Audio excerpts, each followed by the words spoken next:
அன்பு உறவுகளுக்கு எனது வணக்கங்கள்.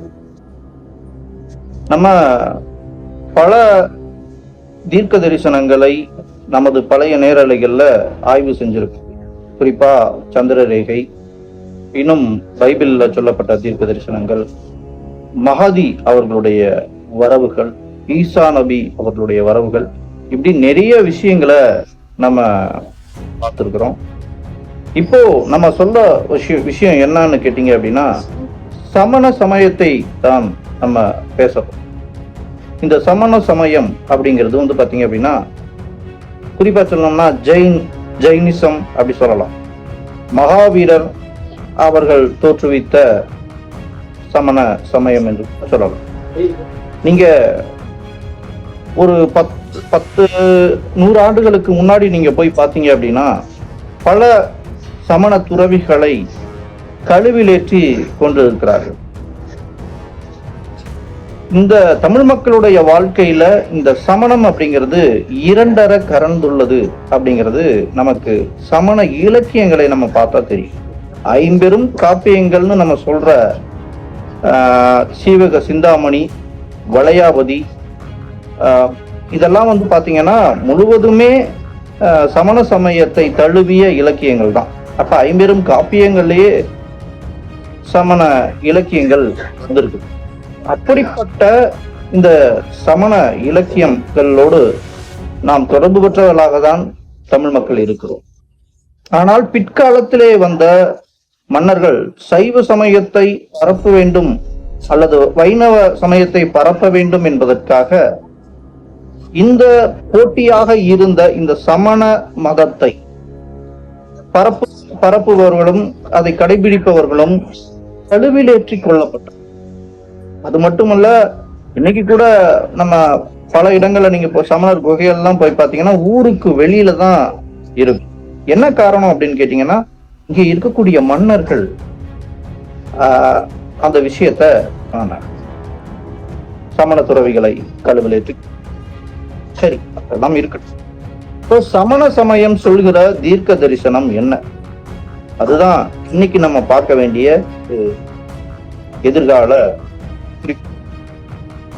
பாத்தீங்க அப்படின்னா, சமண சமயத்தை 24 இருக்கிறார்கள். 24 தீர்த்தங்கரர்கள் வந்திருக்கிறார்கள். அதாவது ஒரு இறை தூதுவர்கள் போல. எப்படி இஸ்லாம் சமூகம் நபிமார்களாக இறை தூதுவர்கள் இவ்வளவு பேர் வந்திருக்காங்கன்னு சொல்றாங்க இல்லையா, அது மாதிரி மனிதர்களை வழிபடுத்துவதற்காக, ஆன்மீகத்தை நெறிப்படுத்துவதற்காக 24 இறை தூதுவர்கள் வந்திருக்கிறாங்க. அவர்கள் மேன்மையடைந்த உயர் ஆன்மாக்களாக பார்க்கப்படுகிறார்கள். அதில் கடைசியாக வந்தவர் தான் 24வது தீர்த்தங்கரர் மகாவீரர். இன்னைக்கும் நீங்க பாத்தீங்கன்னா புத்தர் சிலை மாதிரி சில சிலைகளை நீங்க பார்க்கலாம். அதோடைய தலை இல்லாம அந்த சிலை இருக்கும். அது வந்து மகாவீரர் அவருடைய சிலை தான். சமண சமயத்தை இங்கிருந்து அப்புறப்படுத்த வேண்டும் என்று சொல்லி மகாவீரருடைய சிலையை உடைத்து வைத்திருக்கிறார். அதைத்தான் நம்ம நிறைய படங்கள்ல பார்த்திருப்போம். மாமன்னன் படத்துல கூட அது வரும்னு நினைக்கிறேன். தனுஷ் படத்துல வரும், கர்ணன் படத்துல கூட வரும். தலை இல்லாம அந்த மகாவீரர் அவருடைய சிலையை காமிப்பாங்க. அப்போ இந்த சமண துறவிகள் நீங்க பாத்தீங்கன்னா, நான் நம்ம இருக்கக்கூடிய அந்த ஜெயின் கோவிலுக்கு போனேன். நேரம் பூட்டி இருந்தது, இருந்தாலும் வெளியிலிருந்து சில காட்சிகளை எடுத்து வந்திருக்கிறேன். இதுதான் அந்த ஜெயின் கோவில், திருப்பூர்ல இருக்கக்கூடிய ஜெயின்.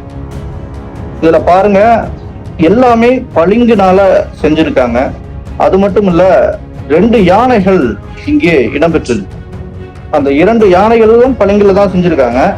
அதுக்கு நடுவுல ஒரு மிகப்பெரிய ஒரு சக்கரம். அந்த சக்கரத்தை வலதுபுறமும் இடதுபுறமும் மான்கள் இருப்பதாக நான் பார்க்கிறேன். அது மான்கள் தான் நினைக்கிறேன். இங்க அந்த அந்த அந்த சிற்பங்களை நான் கொடுத்திருக்கிறேன் பாருங்க. அந்த வட்ட வடிவமான ஒண்ணு இருக்கு பாத்தீங்களா, அதுதான் காலச்சக்கரம் என்று சொல்கிறார். அறிவியலும் சரி, மற்றவங்க எல்லாம் என்ன சொல்றாங்க அப்படின்னா, டைம் என்பது ஒரு புள்ளியிலிருந்து துவங்கி சென்று கொண்டே இருக்கிறது, ஒரு நேர்கோடு என்று கருதி கொண்டிருக்கிறார்கள். ஆனால் ஜைன சமயத்தை, அதாவது சமணத்தை பொறுத்தவரையிலும் நீங்க தெளிவா சொல்லலாம், காலம் என்பது ஒரு வட்ட வடிவமானது. அதைத்தான் அவர்கள் அந்த கல்வெட்டிலே கொடுத்திருக்கிறார்கள். அதிலே ஏற்ற காலம், இறக்க காலம் என்று இருக்கிறது. இப்ப நம்ம 5 யுகங்களாக சொல்லுவோம் இல்லையா? இந்து மதத்தின்படி தற்போது கலியுகம் நடந்து கொண்டு இருக்கிறது. அடுத்து சத்திய யுகம் வரும் என்று எதிர்பார்த்து காத்திருக்கிறோம். அதே மாதிரிதான் சமணர்கள் பாத்தீங்கன்னா இந்த ஒரு யுகம் ஒரு கொடூரமான யுகமாகத்தான் சொல்லிடு. இது இறக்க காலம். இதற்கப்புறம் இன்னும் மிக கொடூர காலம்ங்கிறது ஒரு காலம் வரும். அதுக்கப்புறம் தான் அவங்களுக்கு ஏற்ற காலம் அப்படிங்கிறது ஆரம்பிக்கும். அந்த வடிவமான அந்த இடத்துல கீழே இருந்து மேல ஏற்ற காலம் அப்படிங்கிறது. இந்த ஏற்ற காலத்துல பாத்தீங்கன்னா மக்கள்கள் மிகவும் ஆன்மீகத்தோடு லயித்து மனிதம், மனிதநேயம் இதெல்லாம் கடைபிடித்து சாதி மத அந்த துவேஷங்கள் எல்லாம் எதுவுமே இல்லாமல் மனிதனை மனிதனாக மதித்து மனிதநேயம் போற்றும் ஒரு அற்புத யுகமாக அது இருக்கும், அந்த காலம் இருக்கும் என்றதுதான் அந்த ஏற்ற காலம் என்று சொல்கிறார். இப்ப இந்த இறக்க காலத்துல எல்லா கொடுமைகளும் நடந்து கொண்டு வருகிறது. இப்பொழுது நம்ம இருக்கிறது எந்த இடம் அப்படின்னு பாத்தீங்கன்னா, இப்ப ஒரு கடிகாரம் உள்ள நீங்க எடுத்து பாத்தீங்க அப்படின்னா அதுல இப்போ நம்ம சரியா சொல்ல போனோம்னா ஒரு சமணர்களுடைய கருத்துப்படி ஒரு 5வது மணி நேரத்துல நம்ம இருக்கு. இந்த 6வது மணி நேரம் வரும்போது இன்னும் இருக்கிறது. அந்த 6 மணி நேரம் மிக அந்த 6வது மணி நேரம் தாண்டி அதுக்கப்புறம் தான் முள் மேலே ஏறும் இல்லையா?